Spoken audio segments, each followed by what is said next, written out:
Good morning. Good morning. Day 21. I'm Kelly. I'm Caitlin. Day 21 of hashtag 30 and 30. Cooking with Caitlin's 30 and 30. Porter-Braised short ribs. Right? Yes, good job. Yes, nailed it. It's going to be great. Okay, so I feel like with the weather changing, you need some recipes that'll stick to your ribs that are great comfort food, things to go to, things that are not only delicious for your family, but great for entertaining.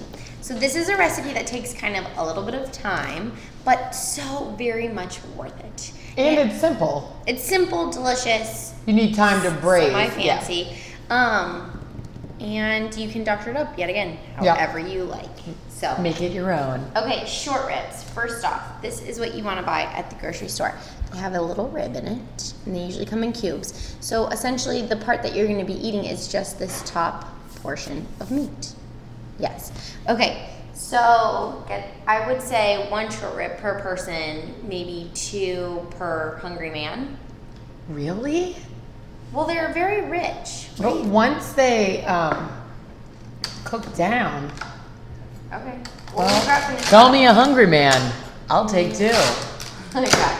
Well, 1 if it's like a multi-course meal. Like if this was supper for my family, even my kids I feel like could do 2.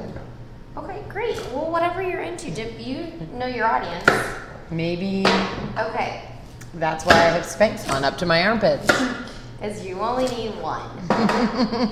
Okay, in a roasting pan, add mirepoix, which is 2 parts onion, 1 part celery, 1 part carrots. And you just roughly chop it. It doesn't have to be pretty. You're creating a bed, and that's going to be the flavor and base of all that. You just see this mirepoix in the Kelly, moment. Can you start cracking open the beers? Yes. So I like to use a porter because it is a dark, rich, really hearty beer, and I think it handles the... That's the one we like. That's the one we're going to use. Right, no, I know. I was trying to figure out what you were doing. What I was doing. But it stands up to the flavor of the meat really, really well. Okay, another fun fact. I was not a bartender. I was a server. Am I doing it the wrong way? Help? Am I supposed to like twist it off? No. Just go in and then just gently. It's gonna take a couple. Oh, really? It is gonna take a couple? Yeah, there you go. I got it started for you. Oh my Lord. Okay. 3 you said? Yes, please. So the number of beers based on how many you have available and also how many to pretty much cover most of the short ribs.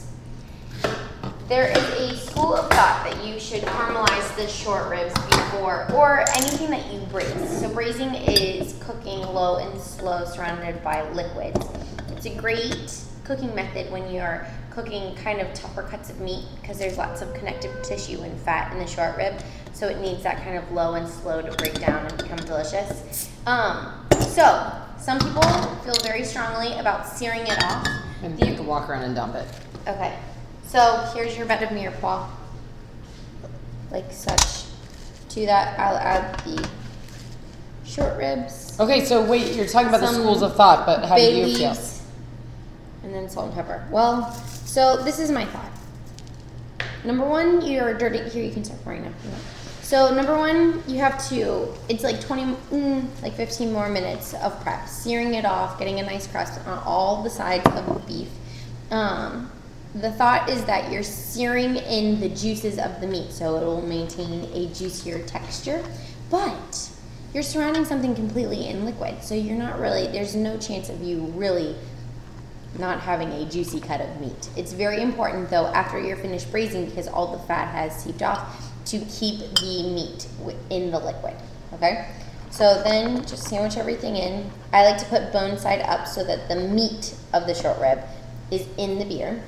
And then cover it in foil, and I like to do. Do you want me to pull it down? Sure. 325, 370. Can you hear it bubbling? 325, 350 for as many hours. Like as ideally you can stand, 4. as you have to give? Yes. Okay. And through the magic of television, I have some that are already done. Great. I'll sit here and wait patiently. Okay. You could serve these with mashed potatoes, polenta, Oh, Spaetzle. yeah. That's another fun one. Okay. Or you could shred them up and treat them like sandwiches, but that's a lot of work. Yeah.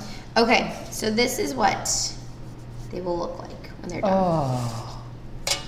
You can do 2 of those. Come on. I know, but they're very rich. Okay, but see, I'm gonna literally peel it off the bone like that. Okay. And then it's just like this nugget that's waiting to fall apart. Okay, so this is where, so not only is it gonna take a long time for it to braise, but ideally what you'll do is remove the bones, remove the meat and the bones from the broth. Like you just said. Strain the broth, okay? Put the broth in a cup. Put the cup in the fridge.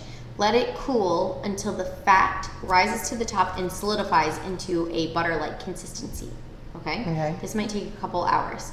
So then what you're gonna do is remove the fat from the broth, the cooking liquid, and then put the broth into a sauce pot or saucepan and reduce it down into a syrup-like consistency. And then that is what you are going to reheat your short ribs in for it to become a glaze, and then you will serve it. Okay, here's a question. Yes, ma'am. What do you do with the fat you've removed? Can I put it in my bathroom for my problem areas? soap. Like knees and elbows. No, it is not shea butter that comes off of your short ribs. Okay. Oh, that's shea butter, not short rib butter. Yes, so one of the big reasons to remove the fat is so that it creates a great consistency for your sauce. If you leave the fat in, have you ever had a sauce that's too fatty and then it coats your tongue and you don't really get to flavor, you taste the sauce completely? So that's one big reason. A second reason is that when you're reducing the sauce, if the fat is still there, the fat and the liquid, when it's boiling, it'll spit everywhere. And then you just have a messy kitchen. So remove the fat, take the time, it's totally worth it. Or if you have one of those, it really doesn't. Have you seen like the thing that you buy for Thanksgiving where the fat is on top and it's got like a skimmer? Yes, exactly. That's always an option.